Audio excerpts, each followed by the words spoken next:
So I know you don't want to talk maybe specifically about this case, but it is kind of a new case, a new charge for you. Can you just talk a little bit about that and maybe how it kind of all came about for you? Sure. So we received some cyber tips, they're called, which kind of started the investigation.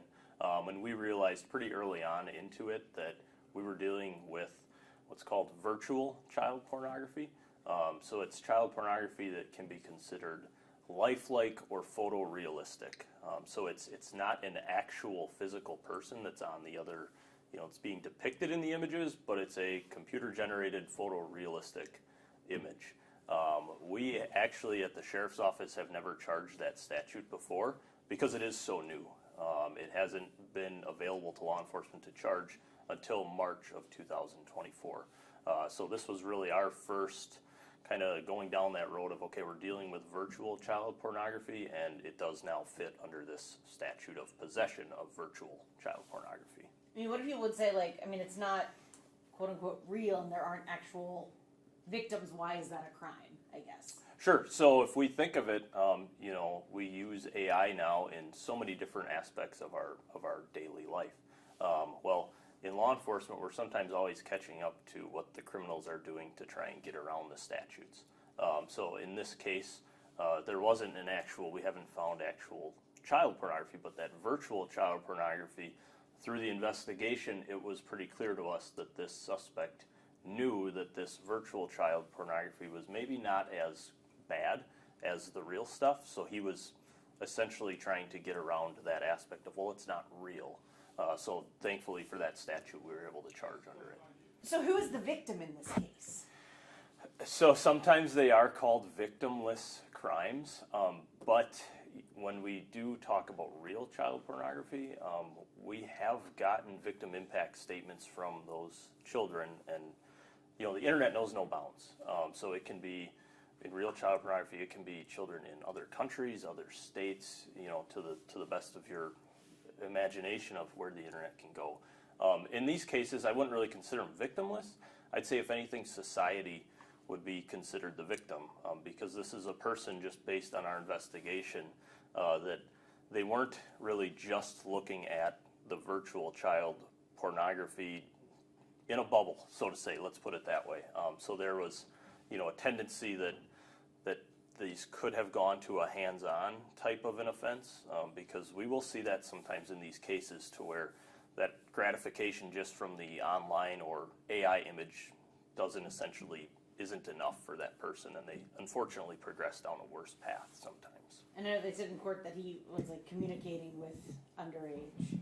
Correct. Yeah. As well. So yeah. So that was important in this case. So we wanted to make sure that we took the appropriate law enforcement action before he became what would be considered a hands-on offender. And you said this is kind of the first case of its kind that you've had here in the county since this law. I mean, can you talk about the law and I guess how beneficial it is to the work that you guys do? Yeah, absolutely. The law was just passed back in March. We had a deputy at ICAC training that was put on by Wisconsin DOJ just a month ago. And as this case was developing, I told him, I said, hey, try and talk to people from around the state or attorneys and figure out if anybody has, any type of opinion or anything to offer us for where our investigation can go. And even talking to others from around the state, it's been so new that they're kind of in uncharted waters, so to say. So what we did in this investigation is we tried to pick images and videos that were the most photorealistic, to where you would look at them and your general user would be like, that looks real, and we'd have to then put our eyes on them and focus a little more detail and be like, okay, that is computer generated, but it wasn't very readily apparent until we looked closer at them. How do you tell the difference, I guess? Yeah, sometimes it's hard. So one thing that we do is you have to unfortunately zoom in on it. A lot of times we'll look at the eyes, and you can tell kind of by the eyes, or AI also isn't great at hands for some reason, from what we've seen. So yeah, sometimes you do have to zoom in and look at it, and unfortunately spend more time than you'd want analyzing that image to determine that. And you're confident in this case that no child was being abused, that they were all AI images? At this point, yes, we're confident to say that, yes. Okay. So the investigation is still continuing, and we'll still keep going through the digital data to see if we find anything else. But at this point, we're confident to say so far it's all AI generated. Okay. And I mean, obviously, this is one of the bad sides of AI. But talk about how you use it in your investigations and how I guess it has maybe helped you guys. Sure. So we run a few different computer softwares that help our digital forensic detective essentially comb through tens of thousands of images that we get as part of our investigation.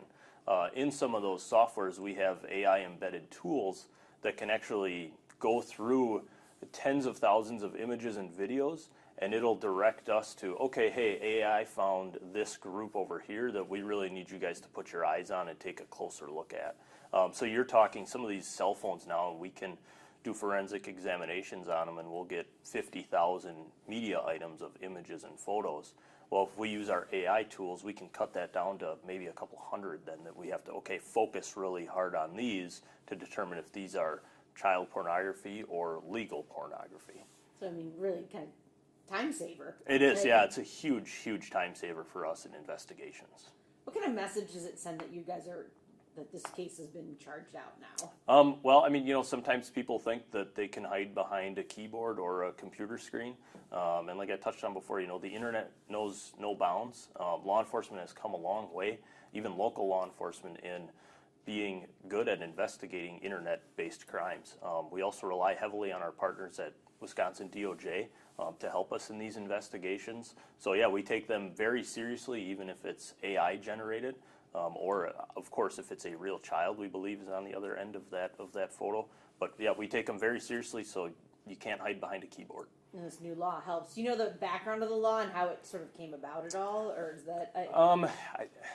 Not really particularly. Okay. Another part of the law that was passed was it made it illegal to possess a child sex doll. That was also important in this investigation because we found that he was attempting to purchase a child sex doll on the internet. So yeah, those were the two facets that from that bill were important for law enforcement, was that possession of virtual child pornography statute, and then the possession of a child sex doll statute. Sometimes these people, they think they can hide in their bedrooms or just behind a keyboard and they won't get found. Well, we have investigative ways to find them and hold them accountable for looking at this stuff online. So yeah. We've come a long ways, and technology, as that continues to improve, we get better at doing our investigations too, for sure.